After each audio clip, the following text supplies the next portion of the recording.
Привет, мои дорогие! Доброе утро, день, вечер, смотря во сколько вы смотрите нашу программу. А то, что смотрите, я очень рада. И судя по тому, сколько людей на нас подписалось, поставило лайки и колокольчики, получается. А я очень для этого стараюсь. И вам большое за это спасибо.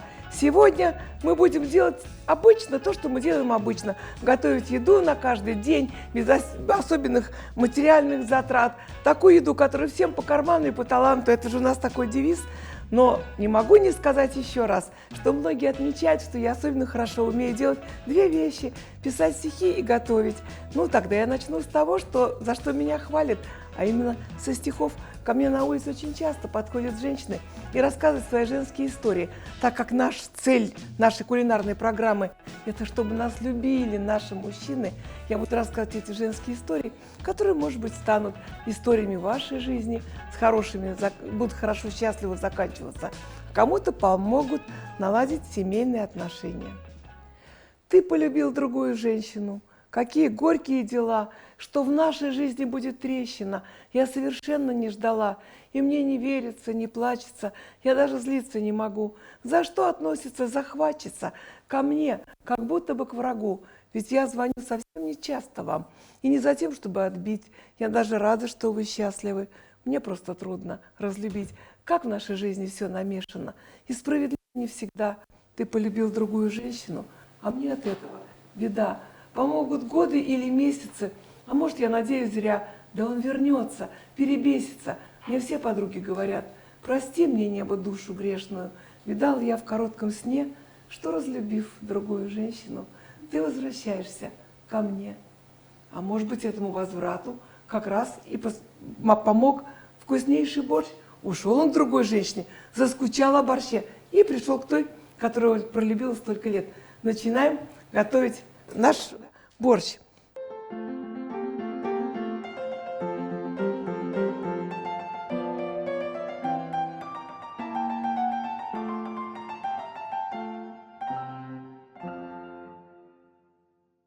Для щей и для борщей нужно больше овощей. Вот у нас все овощи. Начинаем мы с того, что подготовим свеклу. А у нас уже здесь вода греется, пока мы все подготовим. И греется сковородка. Вообще-то надо было начать с лука и моркови. Ну ладно, мне не помешает свекла. Исправляю ошибку. Начинаю с лука и с моркови. Но если я вот так вот буду молча резать лук, вам же скучно будет, да? Я всегда же хочу вам что-нибудь интересное рассказывать. Вот у моей одной подружки, она удачно вышла замуж. Муж добрый, хороший, внимательный, до такой степени, что однажды он решил ей помочь приготовить борщ. Он сказал: ты ни о чем не волнуйся, ты вернешься с работы, борщ будет уже готов. Борщ, который он приготовил, вызвал у нее очень большое удивление. Там было все, кроме свеклы. Как он это не понял, что нужно обязательно борщ должен быть красный? Она сказала: это же у тебя щи, не поймешь что. Надо, чтобы это борщ был. И тогда он быстро вылил туда целую бутылку кетчупа. Но подружка не хотела с ним портить отношения и сказала, что очень вкусно, так это и должно быть. И мучаясь, это, кстати, наука, мучайтесь, но если вам помогает муж, хвалите его, а то он в следующий раз не будет вам помогать. Когда я вышла замуж за Давида, я ему сказала: ты мне будешь помогать по хозяйству? Он сказал: конечно. И мы ждали гостей. Я смотрю, он что-то внимательно делает. Я хотела курицу в духовке зажарить. Он взял щипчики для бровей, одел очки и внимательно выщипывал из нее несуществующие волоски. Он считал, что он вносит неоценимый вклад в наше кухонное дело. Ну вот у нас с вами уже есть и свекла, и лук, и морковь. У нас тут еще, кроме того, что я делаю, много чего подготовлено. Мы это уже можем положить в сковородку, чтобы... Ой, я чуть не забыла масло налить. Вы меня поправляйте, пишите мне. Вы мне пишете много хорошего, а я на вас не обижусь, если мне будете писать плохое, что ты плохо делаешь. Я на вас ни за что не обижусь, если вы будете меня поправлять, указывать на недостатки, делиться своими секретами. Я же вам уже говорила, я люблю умные советы, хорошие слова добрые. Чем больше от вас будет, тем мне больше радости. Я буду вас радовать своими рассказами, не своими. Вот мы сейчас еще из подготовленного побольше положим и лук, и морковку, и будет у нас замечательный борщ. Он у нас немножко будет с секретом. Обычно кладут картошку, правда же? А мы положим вместо картошки фасоль красную.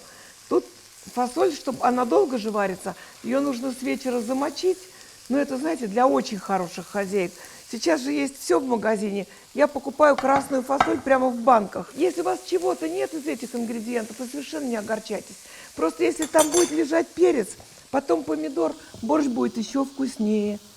Вот мы перец положим, мелко порезав. Это будет замечательно. Я раньше не знала-то про перец, но однажды пришла к своей подружке. Это давно было, когда был большой дефицит всего у нас в стране. И у нее были какие-то тарелки невероятные, коричневые. Я таких не видела никогда. В них плавало что-то красное. Вы знаете, сколько лет прошло? Это были из какого-то югославского магазина посуда. И в ней очень красиво выглядели красные кусочки перца. Она положила их для красоты и не думала, что для вкуса это тоже очень здорово. А я с тех пор, как режу перец, так эти тарелки и вспоминаю. И все у нас тушится. Но за этим надо присматривать. Вы же помните, что нельзя уходить далеко от плиты. Вот мне всегда интересно, откуда, что это происходит, кто вот это все придумал. Я вот тут прочитала, что упоминание о борще относится к XIV веку. Его придумали в Великой Киевской Руси. А потом так боролись за изобретение борща и румыны, и поляки, и молдаване, кто хочет, и литовцы. Но как-то так считается украинский борщ. Борщ – это значит красный, щи от слова щи. И вот красные щи – это и есть борщ, который мы сейчас с вами приготовим. Вот я вам вначале прочитала стихотворение «Ты полюбил другую женщину». Поверьте, на запах этого борща вернется любой злодей, который хочет от вас уйти. Это уже испытано многими в жизни. Так, тут у нас все готово. Теперь важно капуста. Мы же не будем делать, как тот человек, который хотел помочь жене и что-то не положил. Капуста. Нужно брать такую твердую капусту, чтобы она не становилась киселем, чтобы она не разваривалась очень сильно. Капусту твердых сортов. А мне кажется, сейчас только в магазине продаются твердых сортов. Я когда, например, голубцы делаю, прям разобрать не могу. Говорят, этот новый сорт, он очень хорошо растет. Его теперь все... Вот, знаете, некоторые кладут вот так вот, порежут прям и кладут в борщ. Но мне кажется, что если такими длинными будет лежать, то он будет с ложки свисать, испачкаешь то, что он тебе... Сам ты испачкаешь ничего, если гости пришли и испачкались. Вот у нас уже готова капуста. Сейчас можно... Что еще нам сделать? Сейчас можно уже это закидывать в кастрюльку. Вполне. Сначала мы кладем в кастрюльку, сначала мы кладем фасоль.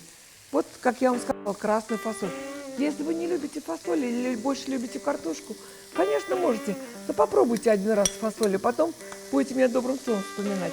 Она уже такая мягкая. Теперь я буду класть капусту, потому что капуста варится дольше, чем вот эта вся зажарка. Вот мы положим капусту сюда. Кладите побольше, потому что даже если останется гуще, это не страшно. Кстати, я вам хотела сказать насчет фасоли. Если вы будете ее замачивать, вы побольше замачиваете, потому что, когда он у вас останется, вы туда лучку пожарите, и будет у вас второй или гарнир очень вкусный. Я очень люблю фасоль. А если пожарить лук на сале и положить в фасоль, это будет красота. Вообще красота. Мы в одной из программ, которая у нас предстоит потом, что-нибудь приготовим из фасоли. Ну вот сейчас немножко, чуть-чуть капуста схватится, и мы будем класть уже зажарку.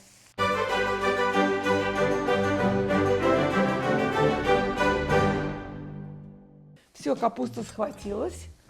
Теперь мы кладем вот это все туда.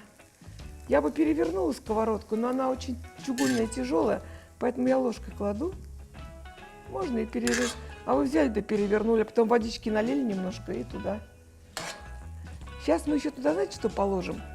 Ой, эту сковородку я не подниму. Зато она жарит хорошо очень.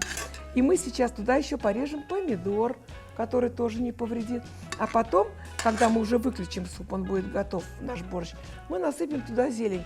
У нас тут всякая зелень подготовлена. И петрушка, и укроп. Я, например, кинзу не советую класть, потому что кинза придает такой кавказский оттенок, а к борщу он не очень нужен. А вот петрушка и укроп очень даже подходят. Ну, вы же меня слушаете, ну, делайте по-своему, как полагается. Захотите, положите туда базилик, захотите, положите кинзу, если вы любите поострее.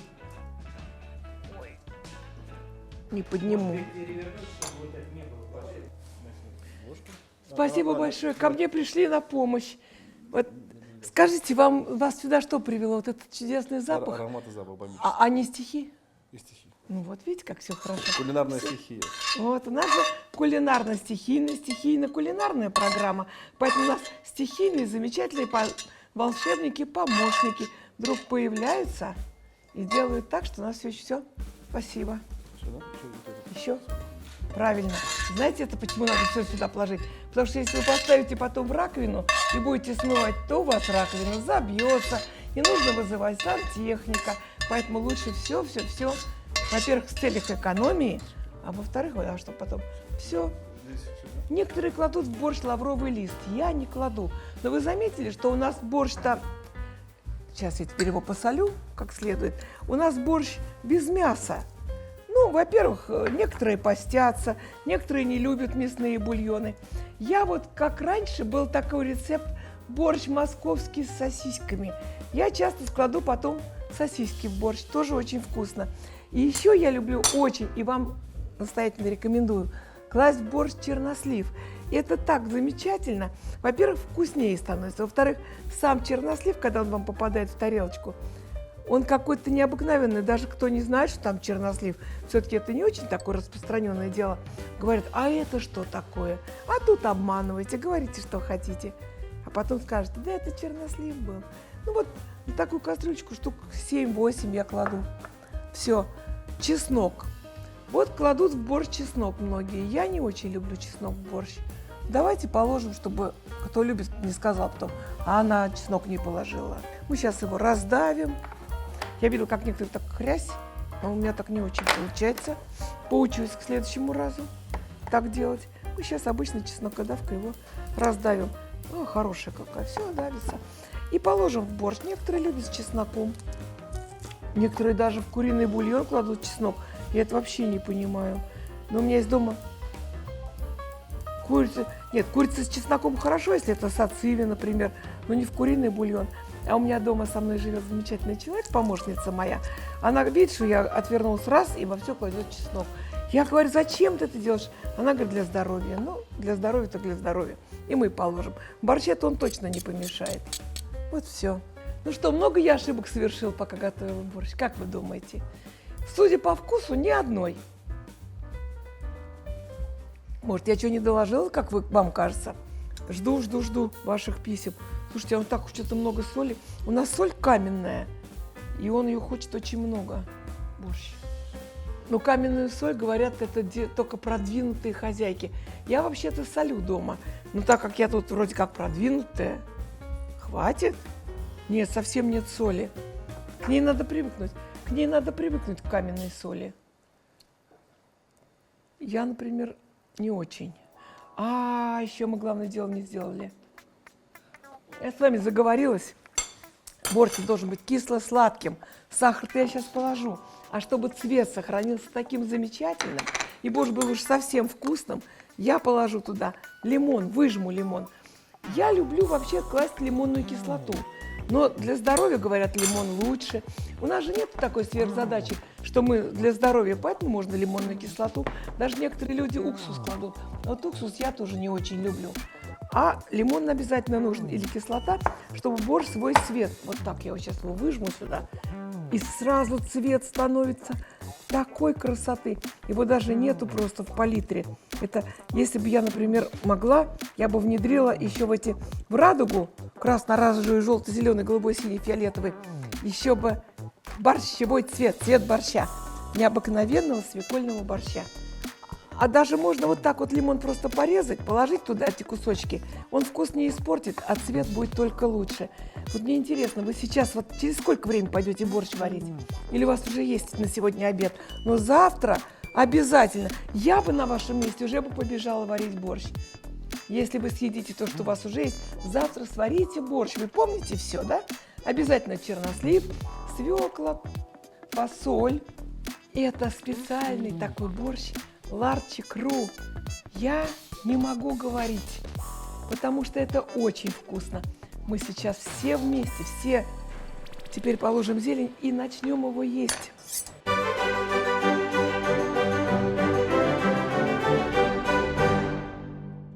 Русские царицы понимали толк в еде. Вот Екатерина II, она больше всего на свете любила борщ. Говорят, даже у нее был специальный повар, который готовил ей борщ. Вот так. А мы чем хуже царей? Кстати, пока кипит, у нас есть минут 10-15, чтобы это все потомилось. Я вернусь опять к тому, что наша программа стихийная кулинария, поэтому стихи. Я уже ничего не ждала, начала привыкать к одиночеству, намекнули грустя зеркала. Представляйся по имени-отчеству. Мексиканские фильмы любя, с героинями плакала поровну. Но когда увидала тебя, жизнь рванула в обратную сторону. Ну и что обжигалась и не очень молода, ведь на сердце не осталось от ожогов ни следа. Обжигалась, что такого? Это с каждым может быть. Я еще 100 раз готова обжигаться и любить. Все забытые, вспомнив слова, молодою я стала по-прежнему, снова кругом пошла голова, переполнившись мыслями грешными. Как сладка мне ночей кабала, как к утру расставаться не хочется, намекают, смеясь, зеркала. Рановато по имени-отчеству, ну и что обжигалась и не очень молода, ведь на сердце не осталось от ожогов ни следа. Обжигалась, что такого? Это с каждым может быть. Я еще 100 раз готова обжигаться и любить. Кажется, у меня появилась идея не минутами считать время приготовления борща и вообще всяких блюд, а куплетами. Картошку жарим 5 куплетов, борщ варим 2 куплета. Вы не забыли, что наши программы заряжены на удачу? Кто с нами? У того все будет хорошо, у того будет все получаться, тому будут прибавлять зарплату, пенсию, увеличивать жилплощадь, встречаться любимые, возвращаться те, кто, казалось бы, ушел. Не верите? А кто верит, то у того все так и получится. Вот последнее приготовление сейчас. Борщ у нас получился невероятный. Вот сейчас мы положим... Это не борщ, это симфония, вот что. Но вы знаете, мы его сейчас, эту симфонию, еще украсим зеленым. Еще я вам забыла сказать, свеклу всякую я люблю, но есть такой сорт цилиндр, он такой длинненький. Вот у меня даже он на даче, на огороде мы его выращиваем. Он особенно красный. Вот если вам попадет в магазине вот выбор между цилиндром и обычной свеклой, выбирайте цилиндру. Взгляните на это чудо, на эту симфонию. Боже мой, только стихи и музыка сюда подходят. Сейчас попробуем, помешаем. Ну, попробуем. Я хочу каждый раз попробовать, думаю, а вы в это время голодные смотрите, вам тоже хочется. Ну, а что такого, пойдите да сварите. Ой, прям не знаю, как нет слова в словаре русского языка, который бы передал вкус этого чудесного борща. А если еще с хлебушком, да с сальцем. Я вам чуть не забыла сказать, у меня же однажды взломали Инстаграм, а теперь добрые люди его вернули. Он называется «Лариска Рубалка». Но, может быть, через некоторое время вернут старое название «Рубала 45». Следите за Инстаграмом, там это все вы тоже увидите. А сейчас наступает самый счастливый миг нашей сегодняшней программы. Мы пробуем борщ. Вот и у нас все наготове, и половник, и тарелочка, и гость где-то на подходе. Борщ нальем, сметанки сейчас положим. Ой, да терпеть бы, не начать бы заранее. Ой, красота. Так, борщ налит, сметанки положим. А как же без сметанки? Сметанки положим. Вы помните романс, который меня когда-то прославил? «Плесните колдовства в хрустальный мрак бокала». Вот, плеснули колдовства в обычную тарелку. Это правда колдовство. Ну и, как понимаете, как такое поесть и под это не выпить? У нас, конечно, всегда есть все на запасе. Понемножку. Я не предлагаю вам очень много выпивать. Но под такой борщ по чуть-чуть. И гость тут где-то на подходе прячется. И гостю нальем немножко. У нас еще целый день впереди. Давайте за того замечательного человека, который придумал этот замечательный борщ, даже за Екатерину II, которую его так полюбила. И за нас, что мы его замечательно так приготовили. И за то, чтобы сбывались ваши самые заветные желания. Вы же помните, что эта рука приносит удачу.